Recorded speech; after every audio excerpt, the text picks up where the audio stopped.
LeGrand, and welcome to The Sound Effect. I'm Scott. And I'm Jerry, and we'd like to start this episode off with an apology to everyone for being a little late with this episode. It's nobody's fault, really. I mean, fingers can't be pointed, Yeah, nobody can be blamed for this one.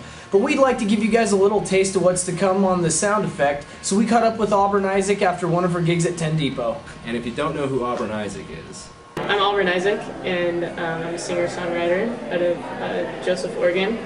I mainly play in Union and Wallowa County, hopefully branching out more. And as far as the style of music I play, it's acoustic, but I'll do different genres: reggae, blues,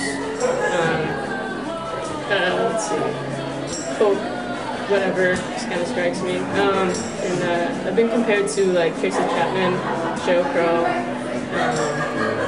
people like that. And yeah, I have a couple shows coming up. One this Saturday, it's the 15th, and that's at the Ale House from 8 to 10. And then another one that I have lined up is at Toonsmith, which is local songwriters in Wallowa County, and that one's on March 12th. Also that Saturday is the Elvis Rockabilly Show, held at the Bonacamp Building in downtown LeGrand. On Thursday, you can catch up with Matt Cooper down at the Mount Emily Ale House playing some jazz piano at 6, or at 8 p.m. catch up with Jimmy Lloyd Ray and his blues band at 10 Depot. And on Saturday, Standard Deviation will be at Mount Emily Ale House. Hey, if you guys are more interested in catching up to some live music in LeGrand, check out the live music events calendar on legrandlife.com.